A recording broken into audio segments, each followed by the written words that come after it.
राधे राधे, जय श्री कृष्णा। मैं सीमा सिंह बड़ों को चरण स्पर्श, छोटों को प्यार और बराबर वालों को नमस्कार करती हूँ। आज मैं आपको सावन मास में सुनी जाने वाली साकरिया सोमवार व्रत कथा सुनाने जा रही हूँ। सावन मास के प्रथम सोमवार से यह व्रत किया जाता है। व्रत करने वाले को सुबह जल्दी उठकर स्नान आदि से निवृत्त होने के बाद महादेव जी की पूजा करनी चाहिए और ओम नमः शिवाय मंत्र का जाप करना चाहिए। इस व्रत को निराहार रहकर किया जाता है। पूजन के समय नैवेद्य में केवल शक्कर का ही महादेव जी को भोग लगाया जाता है।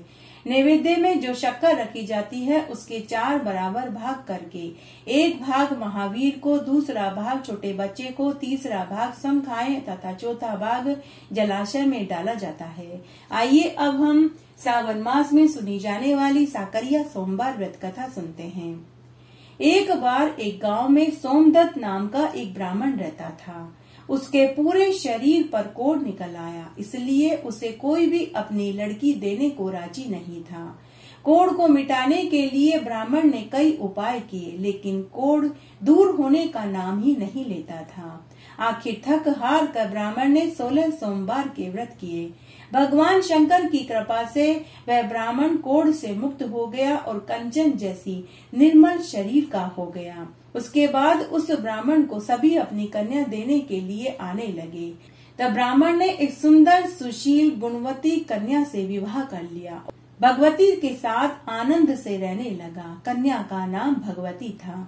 तब एक बार की बात है, उस नगरी में लगातार 8 दिन तक बरसात हुई। पूरी नगरी जलमग्न हो गई, जिससे सोमदत्त का मकान टूट गया।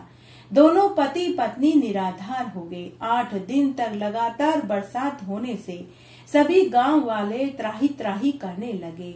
जब 8 दिन के बाद बरसात बंद हुई तो दोनों पति पत्नी ने एक साथ मिलकर अपने नए झोपड़े का निर्माण किया और वे उसमें रहने लगे। लेकिन खाना खत्म हो चुका था। सारा अन्न धन बरसात में बर्बाद हो चुका था। अब उनके सामने यह प्रश्न उठ खड़ा हुआ कि अब पेट की भूख को कैसे शांत किया जाए। अंत में सोमदत्त ने दूसरे गांव में जाकर कमाने का निर्णय लिया। सोमदत्त की पत्नी भगवती बहुत ही व्यवहार कुशल स्त्री थी। उसने अपने पति से कहा कि हे स्वामी, आप मेरी चिंता मत करना, मैं यहाँ मेहनत मजदूरी करके अपना पेट पाल लूंगी।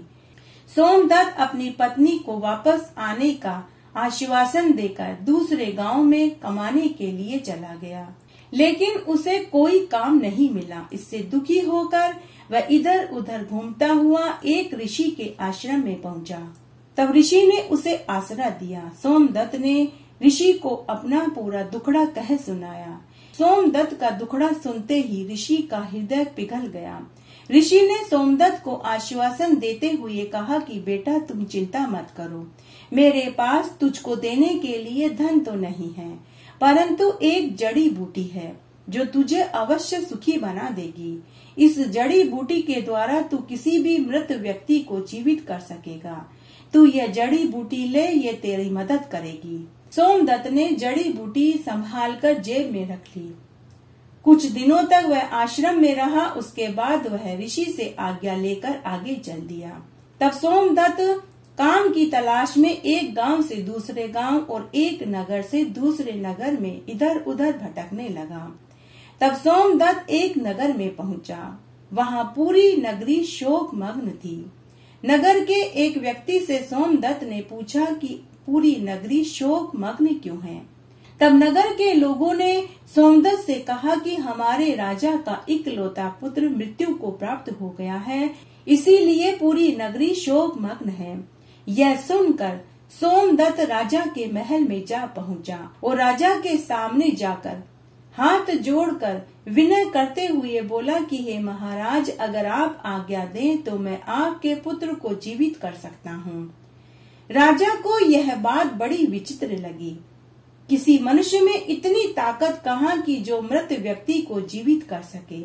परंतु पुत्र प्रेम में पड़ा राजा ने सोमदत्त से कहा कि अगर तुम मेरे पुत्र को जीवित कर दोगे तो मैं तुम्हें बहुत सा धन दूंगा, लेकिन अगर तुम मेरे साथ मजाक कर रहे हो तो मैं तुम्हें फांसी पर चढ़ा दूंगा। उसके बाद सोमदत्त कुंवर के शव के पास जाकर खड़ा हो गया और जेब में से जड़ी बूटी निकालकर पानी में घिसने लगा। उसके बाद जड़ी बूटी का पानी उसने राजा के पुत्र के मुंह में डाल दिया। थोड़ी देर के बाद ही राजा का पुत्र अंगड़ाई लेते हुए आंखें मलते हुए उठकर खड़ा हो गया। यह दृश्य नगर के सभी लोगों ने देखा। स्वयं राजा को भी बहुत आश्चर्य हुआ। राजा सोमदत्त के चरणों में गिर पड़ा। राजा ने सोमदत्त को अपने यहाँ नौकरी पर रख लिया और उसे खूब सारा धन दिया। सोमदत्त राजपुरोहित बन गया। उसके कुछ समय के बाद राजा ने उसे अपना सलाहकार मंत्री बना लिया। अब सोमदत्त के पास धन दौलत की कोई कमी नहीं रही। उधर सोमदत्त की पत्नी दुख से दिन काट रही थी। पति को परदेश कमाने गए हुए अरसा बीत गया। उसका कोई समाचार भी उसे प्राप्त नहीं हुआ तो वह और भी चिंतित रहने लगी। तब सावन मास आने पर गांव की स्त्रियों ने सोमवार का व्रत किया। तब सोमदत्त की पत्नी भी सावन मास के सोमवार के व्रत करने लगी। घर में अनाज का एक दाना भी नहीं था। सोमदत्त की पत्नी निराहार रहकर उपवास करने लगी। संध्या के समय पड़ोस में एक जगह पुत्र का जन्म हुआ था। उसकी खुशी में सोमदत्त की पत्नी को कोई शक्कर देकर गया था। तो सोमदत्त की पत्नी भगवती ने शक्कर को पानी में घोला और उसे पी लिया, जिससे उसकी थोड़ी भूख शांत हो गई, पेट की जलन मिट गई। इस तरह सोमदत्त की पत्नी भगवान के नाम की स्तुति करते हुए सो गई। अर्धरात्रि में महादेव जी ने सोमदत्त की पत्नी भगवती को दर्शन देकर कहा कि हे कल्याणी, आज तूने अनजाने में ही सावन के साकरिये सोमवार का व्रत कर लिया। यह व्रत सबसे पहले दक्ष कन्या पार्वती ने किया था। उसी के प्रताप से मुझे उसने प्राप्त किया। तेरी प्रभु भक्ति देख कर मैं बहुत प्रसन्न हुआ। यह व्रत तू हमेशा करती रहना। व्रत के पूरे होने पर इसका उद्यापन करना। तेरी सभी मनोकामनाएं पूरी हो जाएगी। दूसरे ही दिन सोमदत्त की पत्नी ने गांव की स्त्रियों से व्रत की पूरी विधि जानी और वह व्रत करने लगी। इस तरह 16 सोमवार तक भगवती ने व्रत किए। व्रत के पूरा होने पर उसने उद्यापन करने का विचार किया, लेकिन पैसे के बिना व्रत का उद्यापन किस तरह करें। इसी विचार से सोमदत्त की पत्नी घर में दुखी बैठी हुई थी।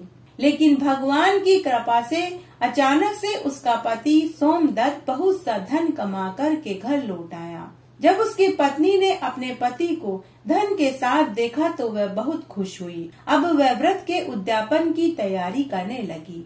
पति पत्नी दोनों ने मिलकर साकरिये सोमवार के व्रत का उद्यापन किया। इसके लिए उन्होंने 1.25 सेर गुड़, 1.25 सेर घी, 4 सेर गेहूं का आटा लेकर लड्डू बनाए। उसके 4 भाग किए। पहला भाग उन्होंने महावीर को, दूसरा भाग छोटे बच्चे को, तीसरा भाग उन्होंने स्वयं खाया और चौथा भाग जलाशय में प्रवाहित कर दिया। इस तरह सोमदत्त और उसकी पत्नी पूरे श्रद्धा भाव से साकरिये सोमवार का व्रत करते रहे। कुछ दिनों के पश्चात महादेव जी की कृपा से उनके यहाँ पुत्र रत्न की प्राप्ति हुई, जिससे दोनों पति पत्नी बहुत खुश हुए। जय हो महादेव जी की। साकरिये सोमवार का व्रत जैसे सोमदत्त और उसकी पत्नी को फला, वैसे सबको फले। कहानी कहने वाले को, सुनने वाले को और हुक्कारा भरने वाले को। करती हो तो पूरी हो, पूरी हो तो परवान चढ़े, भूले बिसरे नाम तेरे भंडार में भरे। इस तरह आज हमने सावन मास के साकरिये सोमवार की व्रत कथा सुनी। आशा करती हूँ यह आपको जरूर पसंद आएगी। मेरे साथ बने रहने के लिए आपका धन्यवाद। आगे आने वाली कथा कहानियों के लिए भी आप इसी तरह मेरे साथ बने रहें। धन्यवाद।